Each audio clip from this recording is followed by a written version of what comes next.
본 방송에서 제공하는 투자 정보는 투자 판단에 대한 조언입니다. 방송에서 제공하는 주식의 가치, 가격 상승 및 가격 하락에 대해서는 방송사에서 보장하지 않습니다.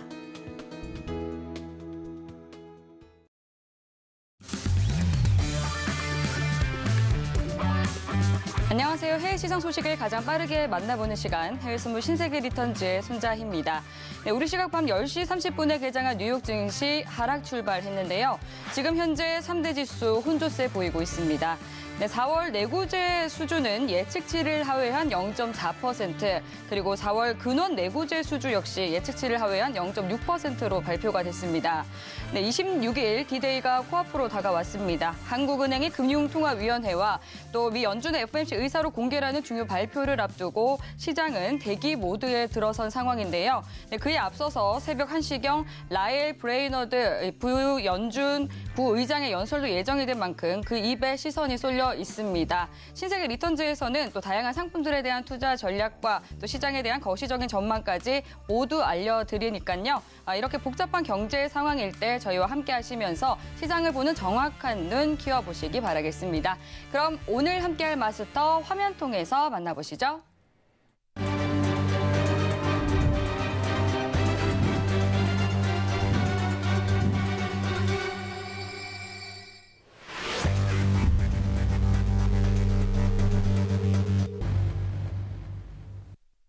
네, 오늘은 두 분의 마스터님과 함께합니다. 회왕 마스터님, 선겸 마스터님 반갑습니다.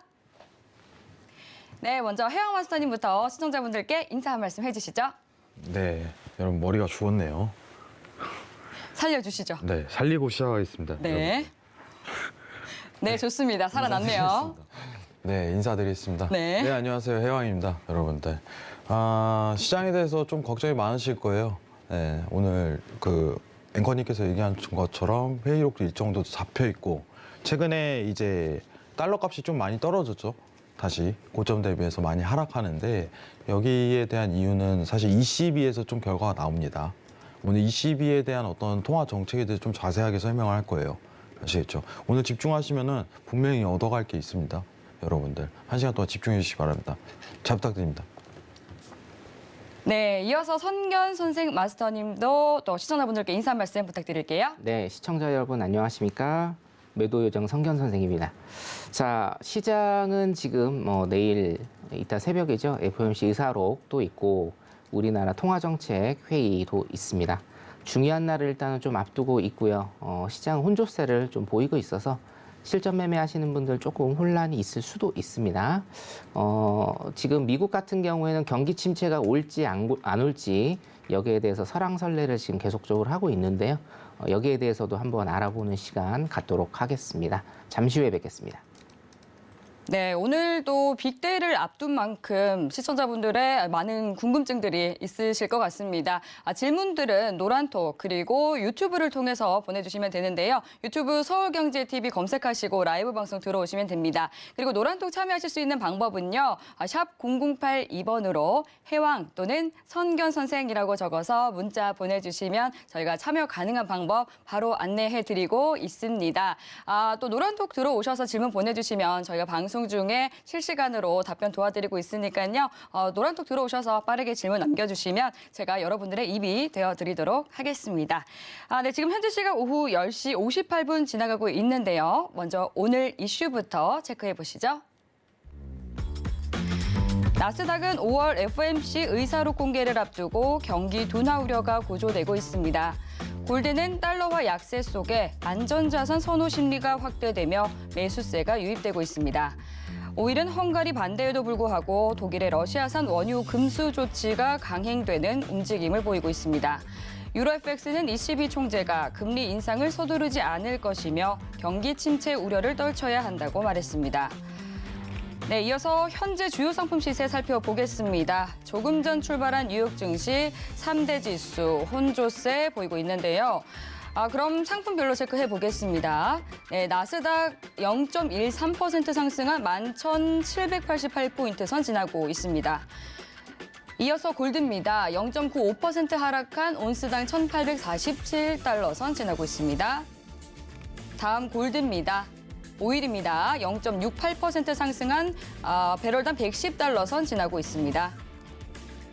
마지막으로 유로입니다. 0.54% 하락한 1.067달러 선 지나고 있습니다. 네, 그럼 이어서 각 상품별로 당일 투자 전략과 시황까지 점검해 보도록 하겠습니다. 먼저 시장부터 점검해 보도록 할게요. 네, 전거래일 뉴욕 증시는 엇갈린 표정으로 마무리를 지었습니다. 다우지수 홀로 강보한 마감을 했고 나스닥과 S&P 500 지수는 또다시 하락 마감했는데요. 지금 높은 인플레이션에 따른 소비 감소와 또 경기 침체에 대한 논쟁이 이어지고 있는 상황 속에서 위험회피 심리가 강해지면서 국채 가격은 상승을 했고 미십년물 국채 금리는 장중 2.7%대까지 떨어지면서 1개월 들어서 최저치 기록을 했었습니다. 그런데 또 오늘은 한 2.7% 한 후반대까지 상승을 한 상황인데요. 오늘은 어떤 센스로 대응하는 게 좋을지 팻말 통해서 확인해 보겠습니다. 준비해 주시고요. 들어볼게요. 하나, 둘, 셋. 네, 매수 그리고 관망 이렇게 들어주셨습니다. 먼저 선견 선생님께서는 관망 들어주셨는데 오늘 매도 요정이신데 관망 들어주셨네요. 일봉상으로는 매도가 맞는데 네. 오늘 같은 경우에는 지금 굉장히 조금 눈치 보기 장세가 이어지고 있다라고 예. 일단 좀 그렇게 보이고 있습니다. 일본 차트 일단 좀 잠깐 보시죠. 네. 네.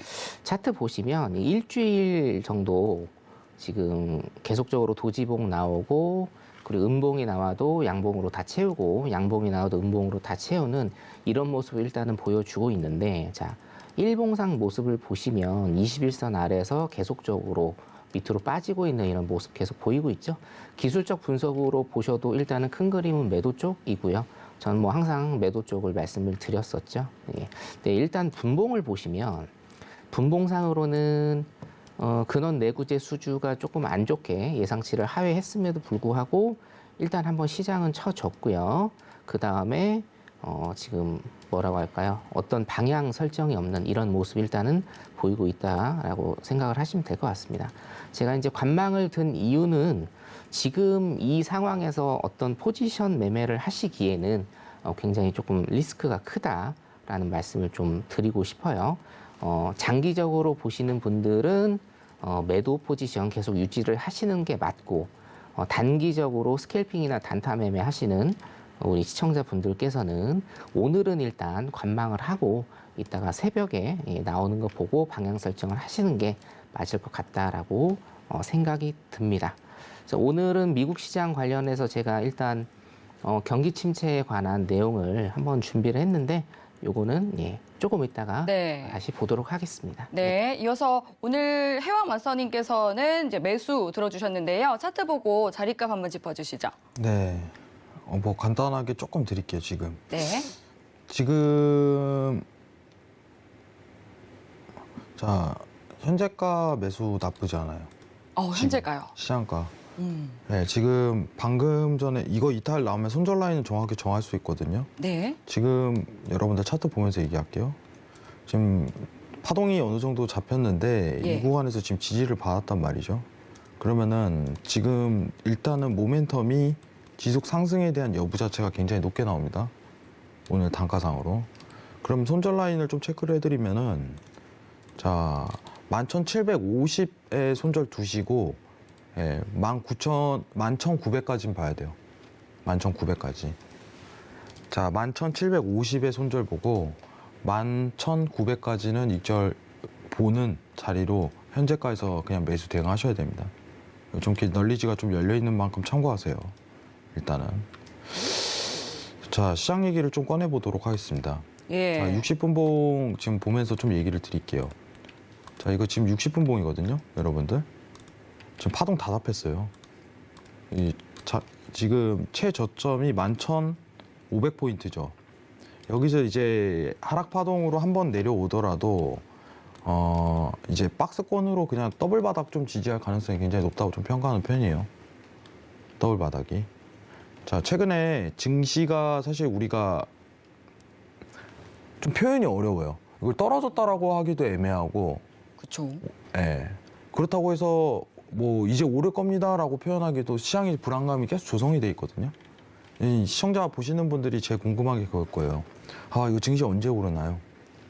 어차피 미장 오르면 코스피 따라가기 때문에 상황이 최근에 사실 긍정적인 요소가 굉장히 많아요.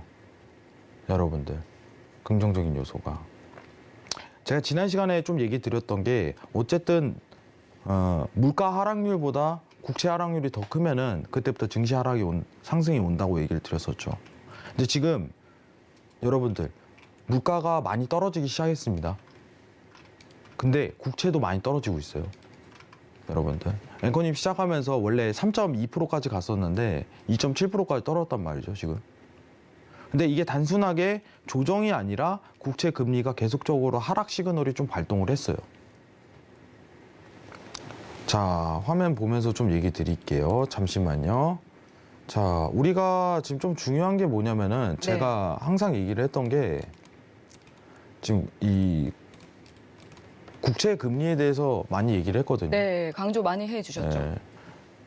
이거를 계속 봐야 돼요. 근데 지금 여러분들이 보시는 게 지금 국채 금리입니다. 상단으로 보이시는 게. 근데 여기 뭐라고 써있냐면 다이버전스라고 써있죠. 예. 지금 다이버전스가 발동이 됐어요. 어. 다이버전스가 한번 발동돼 버리면 어떤 현상이 펼쳐지냐면은 네. 급락합니다. 어느 순간 날 잡고. 아, 증시가요. 네. 아니요, 국채 금리가요. 국채 금리가요? 제가 근데 국채 금리가 하락하면 증시에 굉장히 긍정적이라고 얘기를 했거든요. 네. 물가 하락률 대비해 갖고 국채 금리에 대한 하락이 높아지면은 위험 자산에 자금이 다시 쏠려요. 예. 위험 자산은 뭐예요? 증시죠, 여러분들. 여러분들 지금 보시는 화면이요. 어쨌든 간에 한 번 더 다이버전스가 발동할 만한 요인이 발생했다는 겁니다. 지금 밑에 보시는 게 여러분들 다 아실 거예요. RSI라고 아시죠? RSI. 네. RSI 보조지표. 이 RSI 지표죠. 이게 뭐예요, 여러분들? 여러분들 여기서 이제 차트 공부하시는 분들 아실 거예요. 이거 역다이버전스잖아요. 다이버전스는 원래 어디서 봐야 돼요? 역다이버전스만 보는 거예요. 뭔 말인지 잘 모르시겠죠, 시청자분들. 예. 금요일 날 제가 출연하거든요. 이거 아예 생으로 갈게요. 라이브로. 다이버전스만. 아시겠죠? 이거 알아야 돼요. 밑에는 RSI 보조지표고요. 지금 위에 보시는 거는 10년 국채예요. 국채. 금리. 근데 지금 역다이버전스 또 발생했어요. 이 하나의 신호거든요. 국채 금리가 앞으로 하락할 것입니다. 하고서. 오늘 외신 내용 중에 10년물 국채 금리가 하락하니까 일본 국채 금리도 하락한다. 동반 하락한다. 결국은 이게 중요한 건데, 근데 회왕님 이게 떨어지고 있다는데 2.7%까지 떨어졌는데 증시는 왜 아직 안 오르나요? 이 질문이 나와야겠죠. 물가가 더 떨어지고 있어요. 물가가. BI, 기대 인플레이션이. 자, 화면 잠깐 내리겠습니다. 물가 한번 체크해보고 가죠. 자, 기억을 하셔야 돼요. 여러분들은 네. 뭘 기억을 해야 되냐면 제가 아직도 제가 하는 말이 뭔 말인지 모르시는 분들이 많으실 거예요. 제가 한 여기서만 5번, 6번 얘기를 했던 게 네. 지금 여러분들이 중요하게 봐야 되는 거는 국채 금리랑 물가 동시에 봐야 된다고 얘기를 했거든요. 네. 근데 잠시만요. 네, 봐야 하지만 이제 중요한 것은 그 하락하는 속도 차이를 그죠. 봐야 된다는 거죠. 그게 진짜 중요한 거예요. 예. 그 가속도라고 표현을 하죠. 근데 여러분들 지금 보시면은 네. 자, 물가 지금 4월 대비해 갖고 BI 수치가 3.02% 최고점에서 지금 어디까지 떨어졌냐면 많이 떨어졌네요. 2.55까지 떨어졌어요. 이게 다음 달 CPI에 반영이 될 거예요. 다음 달 CPI는 더 낮아진다는 반증인 거고 결국은 미국은 중립 금리 기조를 이어가되 어떻게 보면 자이언트 스텝은 절대 방향성을 안 잡을 가능성이 높다는 거거든요. 오늘 회의록에서도 이게 나올 거예요. 굳이 이런 표현이. 여러분들. 물가가 하락 신호를 보이고 있습니다. 근데 증시는 왜 안 오릅니까? 국채 금리가 더 빠른 속도로 하락해야 돼요. 그래야지 그때부터 균형이 잡혀요. 그래야지 실제 금리가 일자로 쭉 가면서 수급이 들어온다고 얘기했잖아요. 그죠? 지금 그거를 만들고 있는 과정이에요. 그래서 싸우는 거예요, 증시가. 지금 바닥권에서. 왜냐? 국채 금리가 어떻게 될지 간을 보면서 싸우는 거죠. 근데 좋은 현상이 지금 만들어지고 있다는 거예요. 지금 상황이. 다지고 있다. 다지고 있다. 차트에서 나오잖아요. 금요일 날 제가 정확히 얘기드립니다. 금요일 날 저 여기 신세계 나옵니다. 여러분들. 금요일에. 다이버전스 이거 설명드릴 거예요. 국제금리에 대해 자세하게 설명할 겁니다. 지금 가장 집중해야 될 요소입니다. 자, 오늘 그리고 미증시에서 좀 중요한 요소가 이제 의사록 공개죠. 여러분들. 그렇죠. FMC 의사록 뭐라고 했어요? 우리 2주 전에 FMC 회의 열렸죠? 여러분들. 2주 뒤에 공개하는 거예요. 왜 공개해요? 공개 시장이니까. 중앙은행 공개를 해야 될 의무가 있어요. 네. 어떤 내용을 주고받았는지. 그쵸. 그걸 오늘 공개한다는 거예요. 근데 내용을 까면 뭐가 나올까요? 물가 안정되고 있어. 뭐 이런 얘기 나오겠죠. 예. 예. 그러면서 시장에 대해서 어떻게 보면 자이언트 스텝 0.75 베이시스 포인트를 굳이 올리지 말아야 될 어떤 타당성에 대한 근거를 찾겠죠. 시장 참여자들은. 네. 그죠? 그럼 다음 달은 어떻게 돼 있어요? 0.5포인트로 확정이 되는 거예요. 사실상. 오늘 네. 의사록 공개하면은. 예. 그럼 국채 금리가 더 빨리 하락하겠죠? 그럼 가능성이 있겠죠? 한마디로. 네. 그럼 의사록에서 집중해야 될 요소는 단순히 어떤 물가에 대한 확증이거든요. 자, 여기서 한 번 더 가겠습니다. 라일 브레이너드 오늘 있다고 했죠? 예, 1시에 있죠. 라일 브레이너드 지난 5월 20일 이전에 어떤 말 했는지 한번 확인해 볼게요. 네. 사실 그래서 저는 FOMC 의사록에 따라서 공개가 되면 네. 시장은 좀 어떻게 받아들일까에 그죠. 대해서 좀 얘기를 나누고 싶거든요. 지금 만약에 완전 매파적인 의원이 나와서 예. 쓸데없는 소리를 해버린다면 시장이 더 하락하겠죠. 예. 아, 우리 매파 기조 이어가야 돼.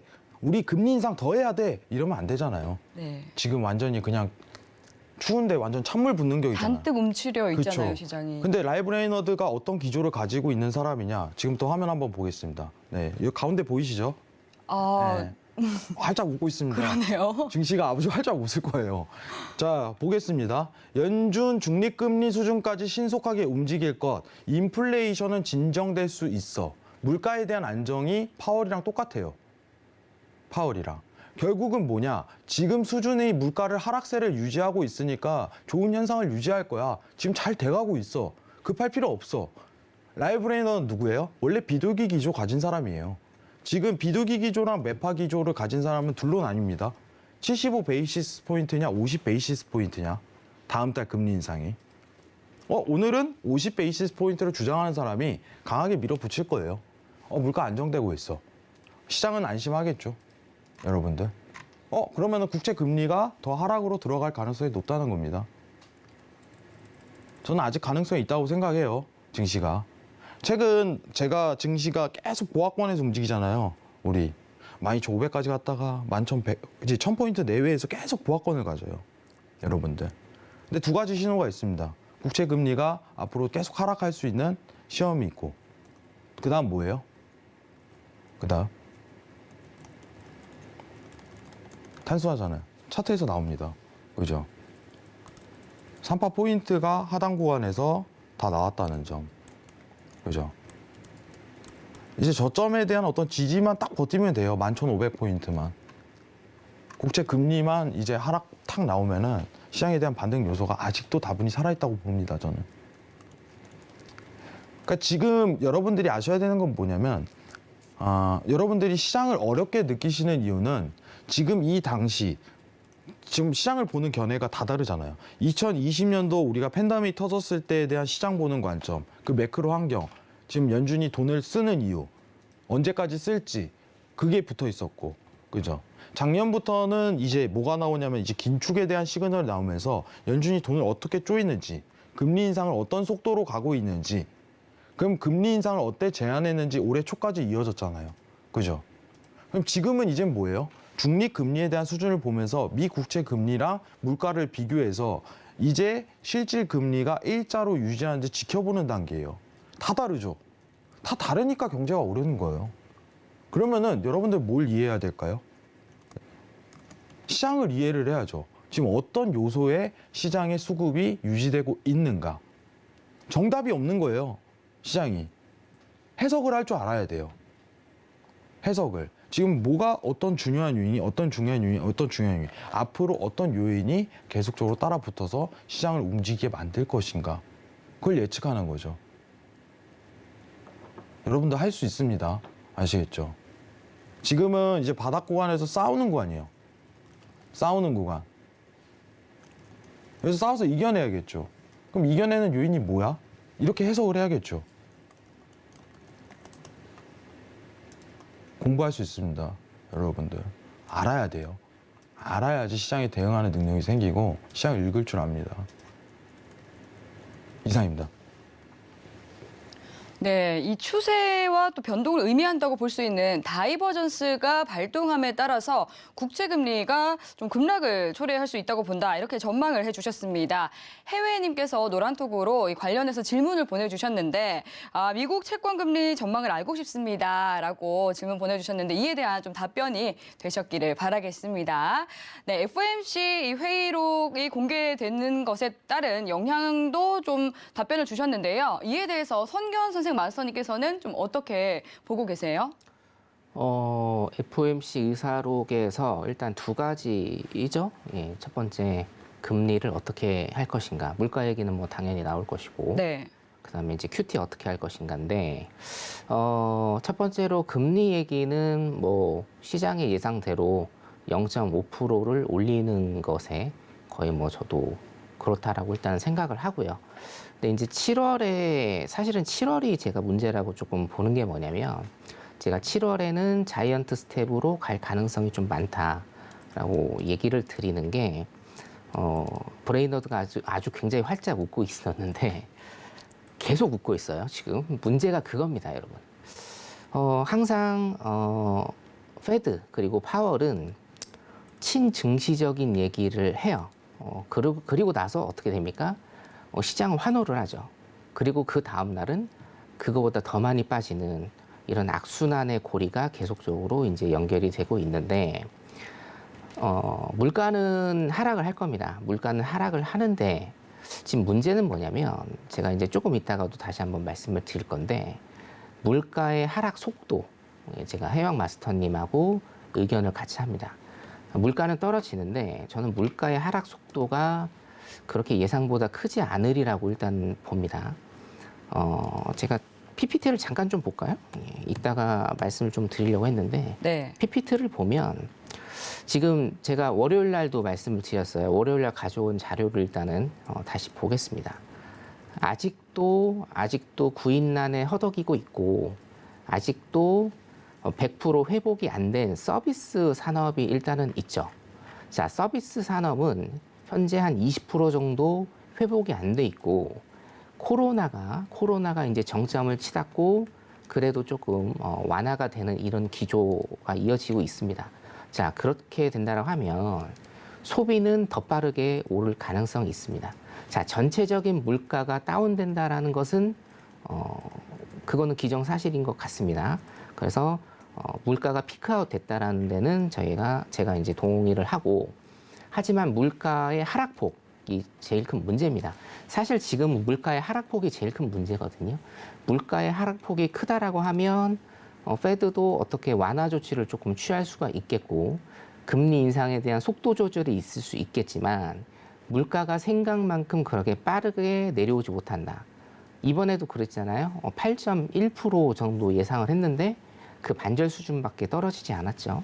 자, 그렇게 된다라고 봤을 때는 시장에 더 큰 충격을 일단은 줘서 물가를 잡아야 된다라는 겁니다. 자, 항상 파월은 항상 그렇게 얘기를 했습니다. 네. 테이퍼링도 그랬고 금리 인상 자체도 금리 인상은 테이블에 없다라고 얘기를 했고요. 이번에 또 사실상 0.75% 인상은 테이블에 없다라고 얘기를 했죠. 협상 테이블에. 그게 사실은 더 불안한 요소다 이거죠. 계속적으로 양치기 소년이 지금 돼가고 있으니까. 그래서 0.75%가 협상 테이블에 없다라는 그 사실 그리고 물가의 하락률이 그렇게 크지 않다라는 이런 것들 때문에 저는 7월 달에 굉장히 중요하다라고 보고 7월 달에 자이언트 스텝으로 갈 수 있는 가능성이 좀 많다라고 일단은 보고 있습니다. 관련해서 어차피 PPT를 제가 좀 꺼냈으니까 말씀을 좀 하나 드릴게요.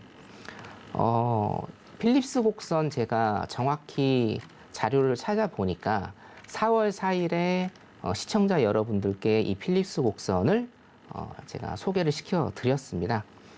인플레이션을 잡으려면 경기 침체가 유발되어야 된다. 실업률이 높아질 수밖에 없다라는 필립스 곡선을 제가 여러분들한테 설명을 드렸는데 드디어 2개월 만에 NH 선물에서 레포팅으로 지금 올라왔습니다.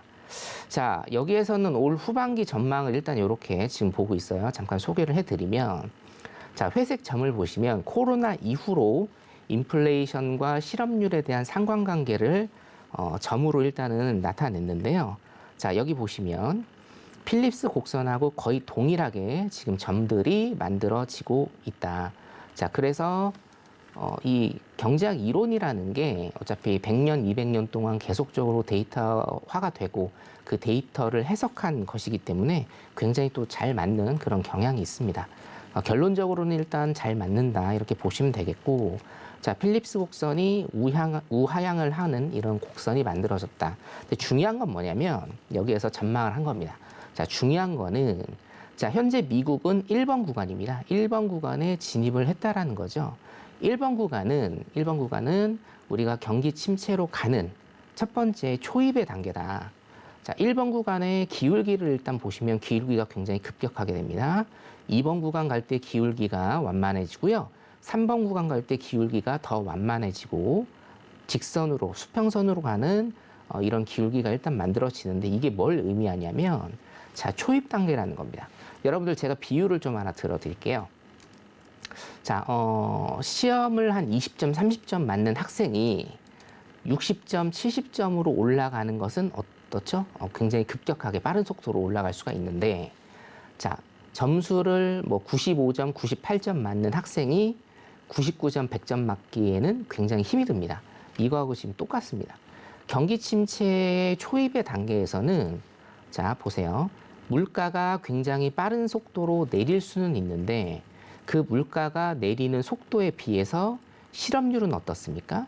실업률은 굉장히 작게 나타나죠. 자, 물가의 하락이 이번 그 파트 보겠습니다. 물가의 하락이 굉장히 작게 일어나는데 실업률의 상승은 어떻습니까? 굉장히 크게 일어나고, 자, 3번 파트 보시면 물가의 하락이 더 작게 일어남에도 불구하고 실업률은 굉장히 커지는 이런 현상. 제가 아까 비유를 들어드렸던 이런 현상으로 여러분들이 좀 이해를 하시면 됩니다.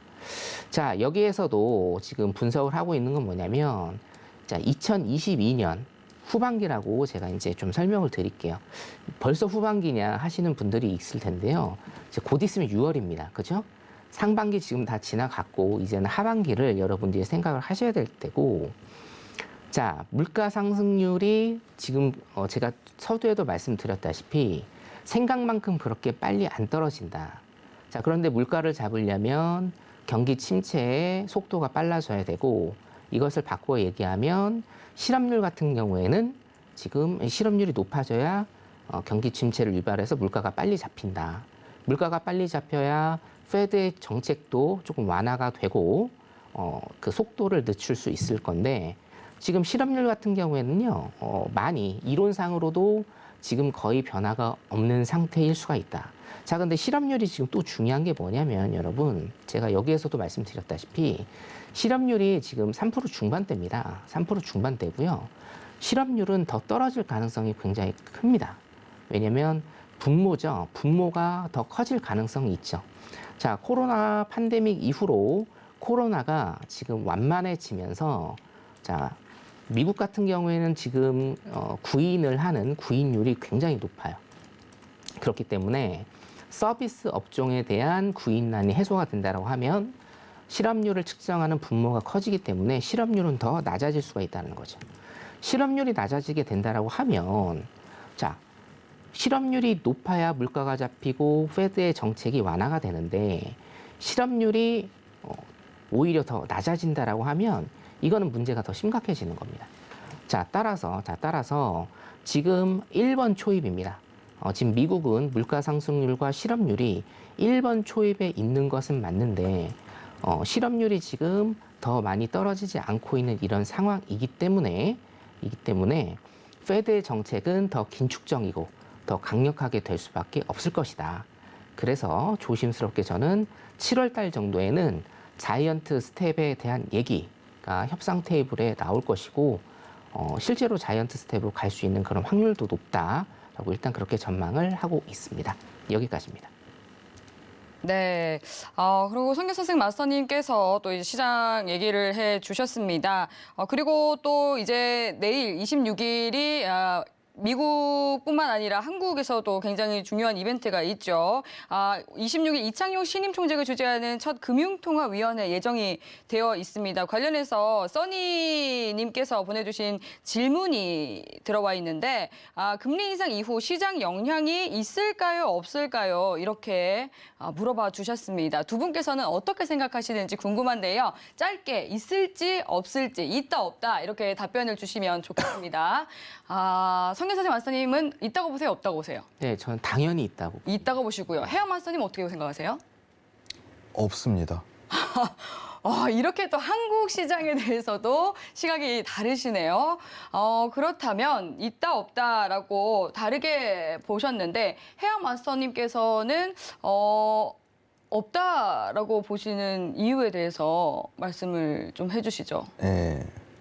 일단은 원래 이번 달 이전에 어떤 얘기가 나왔냐면은 네. 그 한국도 빅스텝 뭐 이게 제일 큰 단어였거든요. 그렇죠. 왜냐면은 한국 기준의 빅스텝은 50베이시스 포인트죠. 예. 근데 일단은 내일 기준금리에 대한 부분이 25베이시스 포인트로 좀 어느 가능성이 굉장히 추측이 되고 있어요. 예. 일단 단순하게.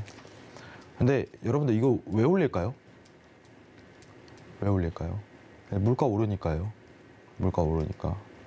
근데 증시에 대한 영향은 지금 사실 우리가 미국에 대한 어떤 금리 인상 기조를 따라가냐 안 따라가냐 그것만 측정하시면 되는데 지금 보시면은 화면에서 자 6월 FOMC 빅스텝이 진행되더라도 한국 기준금리에는 여유가 존재라고 써 있죠. 여유가 존재. 자 아직은 어떤 갭에 대한 부분이 있습니다. 그러면은 영향이 없는 거예요. 자, 제가 말하는 영향이라는 건 이 기준금리를 인상했을 때 시장에 대한 큰 변화가 있을까? 미국을 제외하고 한국은행만 올렸을 때 기준치를 정확히 봅시다. 없습니다. 없어요. 왜냐? 일정 갭을 유지하고 있으니까요. 정확하게 얘기를 하면. 지금 여러분들 아직까지 미국이 6월에 금리 인상을 하더라도 여유분이 있다 이거예요. 여유분이. 아직은 없어요. 근데 이게 언젠가는 역전이 들어가겠죠. 그때부터는 영향이 있습니다. 지금까지는 유지하고 보셔도 돼요. 지금 단순히 이 갭을 유지한다는 조건은 뭐냐? 미증시를 따라간다는 커플링에 대한 구조화만 이루어진다. 이렇게 판단만 하시면 됩니다. 왜냐? 수급은 미증시가 올라가면 일정하게 위험자산 쪽으로 한국 증시로도 쏠리니까. 왜 그럴까요? 우리나라 증시는 외인 자본 시장이잖아요. 간단하게 다 알고 계시지만. 근데 외인 자본 시장이 이렇게 금리 탄탄한 경쟁국이죠. 지금 이제 예로 들면은 여러분들 이제 뭐 신흥국 중에 좀 잘 안 풀린 나라가 이제 사실상 이제 브라질이 있겠죠. 금리 굉장히 높아요. 10몇 % 하잖아요. 그럼 콜금리 단타로 거기로 들어가서 딱 들어가서 먹으면은 진짜 많이 수익을 낼 수 있겠네. 근데 위험하잖아요. 리스크가 너무 크거든. 헤비 자본에서 우리나라는 정말 건전하고도 안전하게 수익을 낼 수 있는 국가예요. 증시에 대한 상황이. 그게 수급이거든요. 수급이 일정하게 들어올 수 있다는 조건에 해당되기 때문에 이게 역전만 안 이루어진다면 증시에 대해서는 한국의 기준금리 인상만 가지고 전제 조건입니다. 한국 기준금리 인상만 가지고 시장의 변동성을 일으킬 요인은 저는 굉장히 낮다고 봅니다. 그리고 0.25 베이시스 포인트에 대한 부분은요. 이미 몇 주 전부터 확정이 났어요. 사실상. 근데 내일 금리 인상한다고 뭐 기조가 바뀔까요? 누구나 지금 알고 있습니다. 신세계 보시는 분들도 아셔야 돼요. 내일 25 베이시스 포인트로 거의 확정이 났습니다. 사실상. 내일 만약에 50 베이시스 포인트 하면 난리 나겠죠. 그런데 이제 이창용 총재가 왜 0.5%포인트 인상이 배제하는 단계는 아니다. 이런 발언을 하기도 했잖아요. 언젠간 할 수 있다는 거죠. 지금 당장보다 당장은 아니다. 물가에 대한 상황을 고려해서 언젠간 시도해 볼만 하다라는 전제겠지. 예. 내일 올릴 거야. 다음 주에 올릴 거야. 이 네. 정도는 아니거든요. 상황이. 그래서 지금 여의도에서는 대부분 25 베이시스 포인트로 알고 있습니다. 네. 그리고 중앙은행은 어떤 역할이 있어요? 시장에 혼란을 주면 안 돼요. 그렇죠. 중앙은행도 미리 던지잖아요. 페드도 6월에 50 베이시스 포인트로 거의 확정이 났잖아요. 확률적으로. 네. 지금 다 나온 상황이에요. 근데 지금 이걸 가지고 내일 시장에 영향을 준다. 저는 없다고 생각합니다. 네. 이상입니다. 네, 그리고 이제 0.25%포인트 인상이 거의 확정이 났다 이렇게 말씀해 주셨는데 월스트리트 저널에서도 이코노미스트를 대상으로 한 그 설문조사 결과도 뭐 0.25%포인트로 인상을 할 것이다라고 거의 대부분이 뭐 점친 그런 결과가 있긴 하더라고요. 그렇다면 선견 선생님 안사님께서는 당연히 이 증시에 영향을 미칠 것이다 이렇게 말씀해 주셨거든요. 그 이유에 대해서 말씀해 주시죠. 네. 이유는 뭐 간단하게 조금 설명을 드릴 수가 있을 것 같은데요. 네. 그 금리라는 것은 예. 통화 정책을 쓰는 데 있어서 가장 끝판왕이라고 할까요? 예. 대차대조표 축소, QT와 더불어서 양적 긴축과 더불어서 거의 끝판왕이라고 보시면 될 것 같습니다. 자, 그 중요한 금리를 일단은 올리는데 그 0.25% 인상될 거라는 거에 대해서는 예, 저도 그렇게 예상을 하고 단번에 0.5%를 올리지는 아마 못할 거다. 시장이 충격을 좀 많이 받을 겁니다. 0.5% 같은 경우에는 우리가 이제 증시도 있지만 네. 다른 이자율에도 변화를 굉장히 조금 많이 주겠죠. 자, 그렇기 때문에 급격한 상승은 당장 5월 달에 하지는 않을 건데 이창용 총재가 0.5%를 얘기한 것은 자명합니다. 왜냐하면 지금 이제 갭이 0.5% 정도 나고 있기는 한데 이게 제가 말씀드렸다시피 갭이 난 게 아니다. 실질적으로는 같다라고 일단 저는 그렇게 보고 있고, 자, 물가입니다. 물가도 지금 미국에서 계산을 하는 우리 물가와 우리나라에서 계산을 한 물가는 차이가 좀 난다. 그 집값 때문에, 예, 집값 상승분 때문에 물가의 차이가 조금 난다라고 보면 우리나라 같은 경우에도 지금 현재 기대 인플레이션이 3.3% 정도 나거든요. 그러니까 물가 같은 경우에도 지금 4%대인데 이게 실질적으로 하면 거의 6%대에 육박을 합니다. 우리나라도 절대 물가에 안전지대는 아닙니다. 다 똑같죠. 다 똑같기 때문에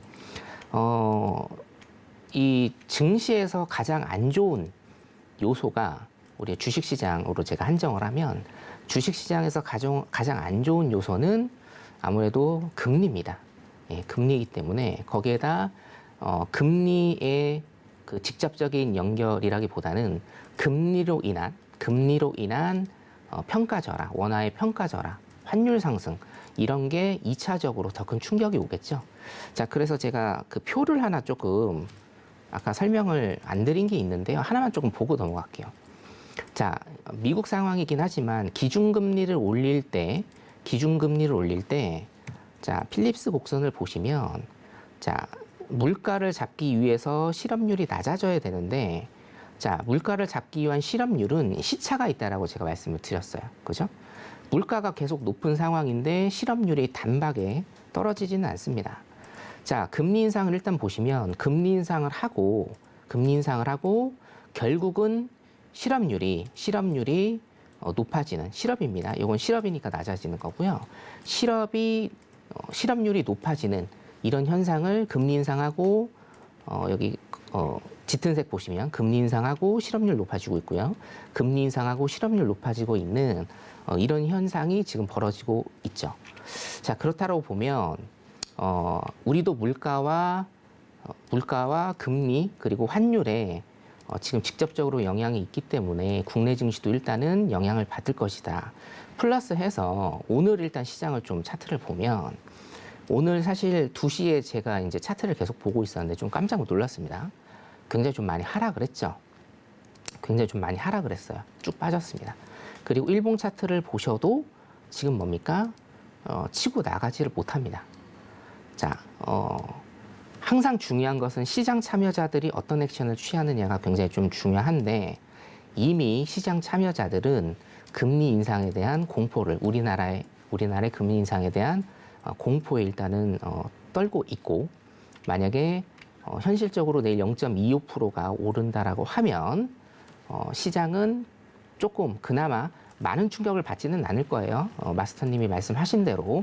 왜냐하면 다 알고 있는 오픈되어 있는 내용이기 때문에 그래도 시장은 충격을 받을 것이고 만약에 진짜 내일 0.5%가 0.5% 금리 인상이 된다라고 하면 글쎄 어떤 일이 벌어질지는 저도 좀 가늠을 하기 어려울 것 같습니다. 그래서 저는 물가와 이런 요소들 때문에 환율의 요소들 때문에 시장에 충격이 조금 있지 않을까 그런 스탠스를 좀 유지하고 있습니다. 여기까지입니다. 네. 이제 내일 한국은행이 금리 인상에 나서게 된다면 2007년 이후 14년 9개월 만에 이제 2달 연속해서 금리 인상을 단행하는 것이 됩니다. 현재 한국 기준금리가 1.5%포인트니까 내일 인상을 하게 된다면 1.75%포인트의 기준금리 시대에 접어들게 되는 것이 되겠습니다. 네, 그럼 이제 다음 질문 만나보도록 할게요. 2106님께서 ECB가 정말 금리를 올릴 수 있나요? 올리게 된다면 미국 시장은 더 안 좋아지는 건가요? 이렇게 질문을 보내주셨네요. 네, 지금 최근 들어서 좀 ECB의 금리 인상 이야기가 솔솔 나오고 있는 상황인데요. 이 부분에 대해서 해왕 마스터님 어떻게 답변 드릴 수 있을까요? 한숨이 깊으시네요. 일단은 아직 이게 얘기가 굉장히 길어지거든요. 네. 이걸 이해를 하려면 사실 제가 오늘 이 부분에 대해서 사실 자료를 좀 준비를 했어요. 네. 제가 왜 그러면 한숨을 풀어주세요. 쉬었냐면 네. 이거 너무 지금 어려우니까. 라가르드 총재가 그런데 좀 하루가 다르게 발언을 좀 바꾸는 모습인 것 같더라고요. 제가 보기에. 그러니까 이거를 제가 설명한다고 한들 네. 사실 결과만 얘기하면 하겠죠. 그리고 해야만 하겠죠. 하겠죠. 예, 지금 일단은 화면 보면서 좀 얘기를 드릴게요. 제가 왜 한숨을 쉬었냐면 예. 이게 굉장히 이 기본적인 걸 설명해야 되는데 굉장히 오래 걸릴 것 같아요. 일단 제가 오늘 최대한 빠르게 해볼게요. 네. 3분 안에 끝내겠습니다. 네. 지금도 1초가 흘러가고 있습니다. 네. 자, 일단은 마이너스 예금 금리가 종료는 될 거예요. 지금 여기에 좀 키포인트를 잡아야 되는데 네. 지금 금리 인상을 한다라는 것보다 마이너스 예금 금리라는 종료를 한다. 이걸 먼저 다뤄야 되거든요. 네. 근데 이거를 지금 할 수밖에 없거든요. 유럽에서는. 이게 왜 그러냐면은 예. 여러분들 이 구조를 좀 이해를 해야 돼요. 자, 마이너스 금리는 뭐예요? 은행에다 제가 돈을 맡기면 돈을 어떻게 더 내는 건가요? 이렇게 생각할 수 있겠죠. 네. 처음 듣죠? 예. 마이너스 금리 이러면 몰라요. 지금 유럽은 마이너스 금리를 제로 금리로 바꾸는 시도를 하는 거지 금리 인상 그 다음 단계란 말이에요. 네. 근데 이걸 왜 하냐? 마이너스 금리에 대해서 먼저 알아야 되는데 원래 이걸 디플레이션을 막기 위해서 한 행동이거든요. 실제로 여기 보시면은 자, 중앙은행은 시중은행에 어떻게 보면 시중은행은 중앙은행에 돈을 맡겨요. 예, 지급준비금이라고 맡기죠. 일정하게 맡겨야지 돈을 빌릴 수가 있어요. 그걸 가지고 이제 대출도 하고 돈 버는 거죠, 시중은행은. 근데 시장이 안 좋으면은 시중은행이 어떻게 해버려요? 중앙은행에 이제 대중들한테는 돈을 안 뿌리고 오히려 중앙은행에 돈을 맡겨버려요, 더. 그러면 이게 초과 지급 준비금이라는 게 생겨요. 어렵죠, 벌써? 벌써 머리 아파집니다, 여러분들. 그러면은 이 금리에다가 이자를 먹이는 거예요. 그게 마이너스 금리예요. 완전 다르죠, 개념이. 우리는 항상 이제 기준금리만 생각을 하니까 그 개념하고 전혀 달라요. 시중은행이 중앙은행에 돈을 맡겼을 때 거기에 대한 이자를 붙이는 거예요. 네. 왜 그러냐? 왜 이자를 매기냐? 중앙은행은 시중은행에 협박하는 거거든요. 야, 였다 하면은 너 이자가 더 들어갈 거야. 빨리 뿌려. 대중들한테. 이걸 간접적으로 협박하는 거예요. 왜냐? 시장이 안 좋으면 시중은행은 돈을 안 뿌리거든요. 왜냐? 시중은행은 국가가 아니잖아요. 공기관이 아니잖아요. 그죠? 사기관이잖아요.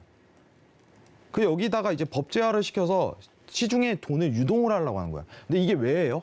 여러분들 기본적으로 디플레이션이 일어나니까 하는 거예요. 물가가 하락하니까. 근데 지금 어떤 상황입니까? 고물가에서 지금 유럽도 물가가 폭발하고 있는데 이 마이너스 금리를 유지할 명분이 없는 거죠. 이건 디플레이션을 막기 위한 용도인데 지금 이거는 확정이에요. 이제 제로 금리로 올라올 겁니다. 마이너스 금리 풀고. 그 다음 단계의 금리 인상을 할지는 미지수죠. 일단 9월까지 이거를 예정을 잡고 있습니다. 내용이 다소 어려워졌죠. 한 번에. 이거 내일 다시 설명할게요. 시간이 다소 그거한 관계로. 자, 그리고 제가 나스닥 차트 한번 보도록 할게요. 마무리로. 자, 와, 나스닥이 오늘 폭발했죠. 매수 들어주셨잖아요. 제가 엄청 아까 많이 전에 올랐어요. 손절을 다시 보시 하셔도 됩니다. 11,750에 손절 두고 매수가 진입을 제가 웬만하면은 실시간으로 진입하라고 안 하잖아요. 예. 이거 차트가 보였거든요. 맞아요. 시장가 매수는 네, 오랜만에. 그리고 11,900까지 보라고 했죠. 그냥 올라갑니다. 여기 차트에서 그림이 그려졌어요. 이미. 파동이 포인트가 잡혀버리니까 위장 개장하고. 저였으면 여기 들어갔습니다. 여러분들. 어디로? 매수로. 이절 다 끊고 나오는 자리죠. 네. 그래서 지금 시장에 대한 흐름도가 제일 중요해요. 지금 사실 우리가 이제 신세계 방송하면서 23시에 이런 자리를 찾기가 좀 힘들었어요. 23시에서 24시까지. 근데 오늘 딱 나와서 그냥 들어가라고 한 거예요. 과감하게. 아시겠죠? 이런 부분도 이해하시면 좋습니다. 네. 내일 마이너스 금리 다시 설명할게요. 이거 좀 내용이 길어지는데 미국의 통화 정책하고 사실 유럽의 통화 정책 비교를 할 줄 알아야 돼요. 지금 달러가 좀 많이 떨어졌죠. 최근에.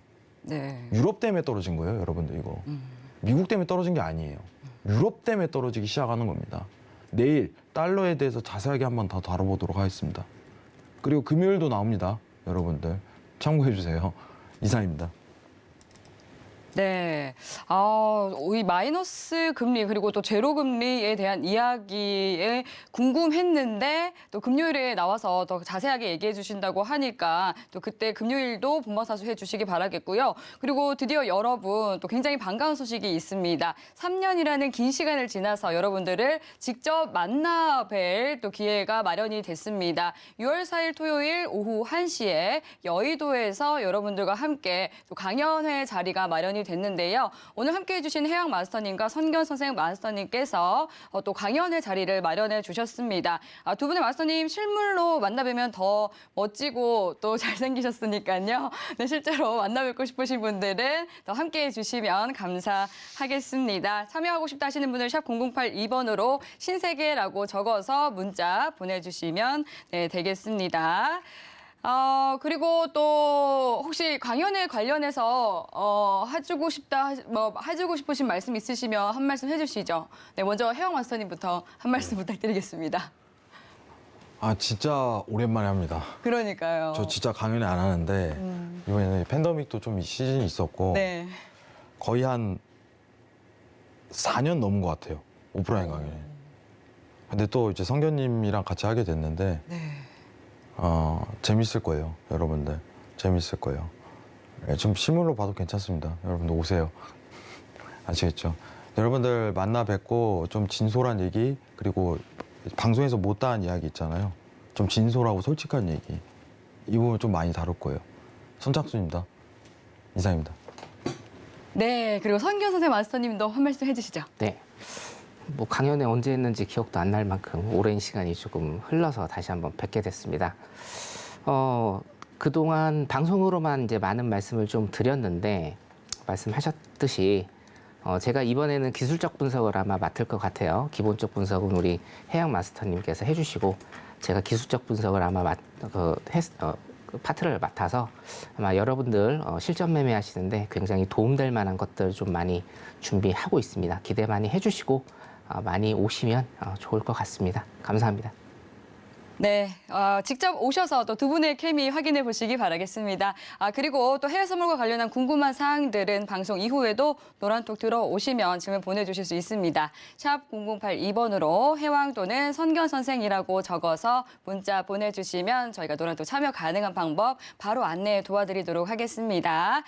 그리고 또 참고로 본 방송에서 제공하는 정보는 투자 판단에 대한 조언일 뿐 해당 상품의 가치나 수익률을 보장하지 않습니다. 서울경제TV는 자본시장 통합법을 준수합니다. 1:1 투자 상담과 유사수신 행위 등 모든 불법 사항을 엄중히 금지합니다. 오늘 저희가 준비한 내용은 여기까지입니다. 오늘도 늦은 시간까지 함께해 주신 여러분 고맙습니다.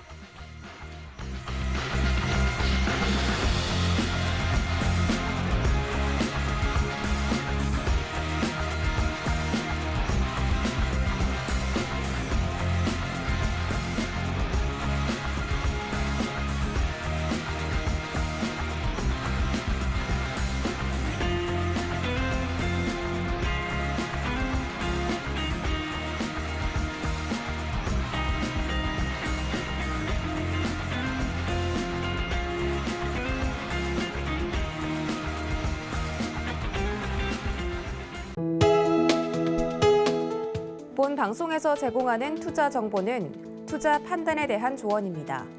방송에서 제공하는 주식의 가치, 가격 상승 및 가격 하락에 대해서는 방송사에서 보장하지 않습니다.